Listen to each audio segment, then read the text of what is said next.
സംസ്ഥാനത്ത് public service commission അംഗങ്ങളെ CPM-ഉം ഘടകകക്ഷികളും കൂടി ലേലത്തിൽ വെച്ചിരിക്കുക. ഈ നിയമനം മുഴുവൻ ഇന്ന് കേരളത്തിന് അപമാനകരമായ നിലയിലേക്കായി മാറിയിരിക്കുകയാണ്.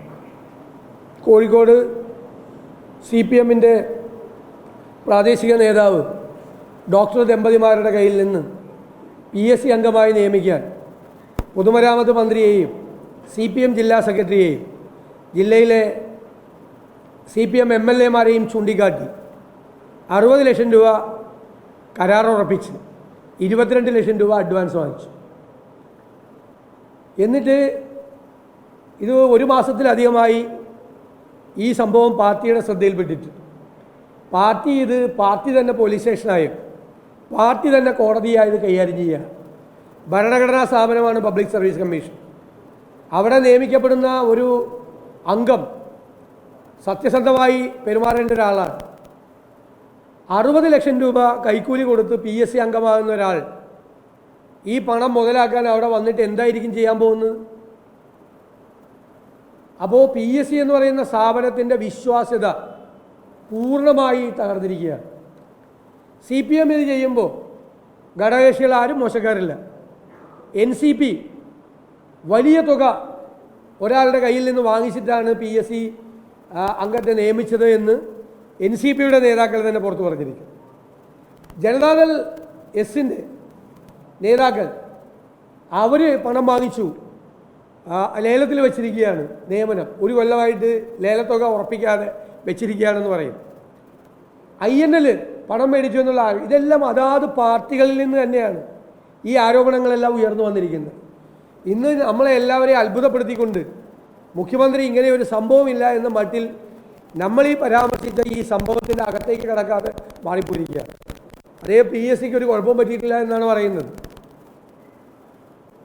എന്തിനാണ് പിന്നെ പോലീസ് വിവരശേഖരണം നടത്തിയത്, മൊഴിയെടുത്തത് ഈ ഡോക്ടർമാരുടെ ദമ്പതികളിൽ നിന്ന്? എന്തിനാണ് പാർട്ടി സംസ്ഥാന സെക്രട്ടറി ശ്രീ MV ഗോവിന്ദൻ ഈ ഗുരുതരമായ ആരോപണം പാർട്ടിയും സർക്കാരും പരിശോധിക്കും എന്ന് പറഞ്ഞത്? എന്നിട്ടിപ്പോൾ മുഖ്യമന്ത്രി അതെല്ലാം തേച്ചു മാച്ച് കളയാൻ വേണ്ടി ശ്രമിക്കുകയാണ്.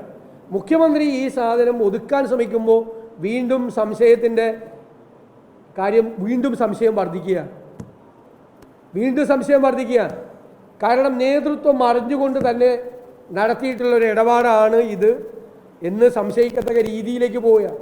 അതുകൊണ്ട് പലരും രക്ഷിക്കാനുള്ള തത്രപ്പാടിനിടയിലാണ് മുഖ്യമന്ത്രി ഈ കോഴ വിവാദം ഒളിച്ചു വയ്ക്കാൻ നോക്കുന്നത്. പാർട്ടിയിൽ ഇത് അങ്ങാടിപ്പാട്ടാണ്. പാർട്ടിയിലെ മുഴുവൻ ആളുകൾക്കറിയാം. നിങ്ങൾക്ക് എല്ലാവർക്കും അറിയാവുന്നതുപോലെ പൊതുമരാമത്ത് മന്ത്രി കൊടുത്ത പരാതിയിൽ കോഴിക്കോട് പാർട്ടിയിലൊരു കോക്കസ് ഉണ്ട് എന്ന് പറഞ്ഞിരിക്കുന്നു. കണ്ണൂർ പാർട്ടി വിട്ട ആളുകൾ അധോലോക സംഘമാണ് പാർട്ടിയെ നിയന്ത്രിക്കുന്നതെന്ന് പറയുന്നു. അപ്പോൾ ജീർണത ബാധിച്ച പാർട്ടിയായി, കച്ചവടം നടത്തുന്ന പാർട്ടിയായി, സർക്കാർ സ്ഥാപനങ്ങളെ, ഭരണഘടനാ സ്ഥാപനങ്ങളെ പോലും കളങ്കപ്പെടുത്തുന്നവരായി അവർ മാറിയിരിക്കുന്നു. അപ്പോൾ ഈ CPM ഇതാണ് ചെയ്യുന്നതെങ്കിൽ ഘടകകക്ഷികൾ അത് തന്നെ ചെയ്തുകൊണ്ടിരിക്കുകയാണ്. ലക്ഷക്കണക്കിന് ഉദ്യോഗാർത്ഥികൾ പ്രതീക്ഷ അർപ്പിച്ചിരിക്കുന്ന സ്ഥാപനമാണ് പബ്ലിക് സർവീസ് കമ്മീഷൻ. ആ സ്ഥാപനത്തിൻ്റെ വിശ്വാസ്യത മുഴുവൻ തകർക്കുന്ന ഈ നടപടിയാണത്. അതുകൊണ്ട് ഞങ്ങൾ സമരത്തിലേക്ക് പോകും. ഈ കേസ് അന്വേഷിച്ചേ മതിയാവും. ഈ കേസിൽ ഉത്തരവാദികളായ ആളുകളെ നിയമത്തിൻ്റെ മുന്നിൽ കൊണ്ടുവന്നേ മതിയാവൂ. പാർട്ടി പോലീസ് സ്റ്റേഷനും പാർട്ടി കോടതിയും ആവാൻ പറ്റില്ല എന്നുള്ള ശക്തമായ നിലപാട് ഞങ്ങൾ സ്വീകരിക്കുക. അതുപോലെ തന്നെ ഇന്ന് വളരെ ഗൗരവത്തോടു കൂടിയ ഒരു വിഷയം ശ്രീ കുർക്കോളി മൈദീൻ MLA നിയമസഭയിൽ ഉന്നയിച്ചു. കാലാവസ്ഥാ വ്യതിയാനം കൊണ്ട് കേരളത്തിൽ മാർച്ച്, ഏപ്രിൽ, മെയ് മാസങ്ങളിലുണ്ടായ ഉഷ്ണതരംഗവും മെയ് അവസാനവും ജൂലൈയിലും ഒക്കെ ഉണ്ടായ അതിതീവ്ര മഴയും കേരളത്തിലെ കർഷകർക്ക് 1000 കോടി രൂപയുടെ നഷ്ടമാണ് ഉണ്ടാക്കിയിരിക്കുന്നത്. 1000 കോടി രൂപയുടെ നഷ്ടം. സർക്കാർ നിസ്സംഗരായിരിക്കുകയാണ്. ഒരു തരത്തിലുള്ള നഷ്ടപരിഹാരവും വിതരണം ചെയ്യുന്നില്ല. കഴിഞ്ഞ വർഷത്തെ നഷ്ടപരിഹാരം പോലും വിതരണം ചെയ്തിട്ടില്ല. കർഷകർ ഉൽപ്പന്നങ്ങളുടെ വിലയിടിവുകൊണ്ട്, വളത്തിൻ്റെയും കീടനാശിനിയുടെയും വിലവർധനവ് കൊണ്ട്, വന്യജീവികളുടെ ശല്യം കൊണ്ട് എല്ലാം പൊറുതിമുട്ടിയിരിക്കുന്നൊരു കാലത്ത് കാലാവസ്ഥാ വ്യതിയാനം ഉണ്ടാക്കിയ ആഘാതം കൂടി അവർ ഏറ്റുവാങ്ങേണ്ടി വന്നിരിക്കുകയാണ്. സ്വതവേ തന്നെ പ്രയാസമനുഭവിക്കുന്ന കാർഷിക മേഖല ഈ ഉഷ്ണതരംഗം കൊണ്ട്, വരൾച്ച കൊണ്ട് മുഴുവൻ സാധനങ്ങളും കരിഞ്ഞു പോവുകയും അതിതീവ്ര മഴയിൽ ഒരുപാട് ദുരന്തങ്ങൾ ഉണ്ടാവുകയും ചെയ്തു.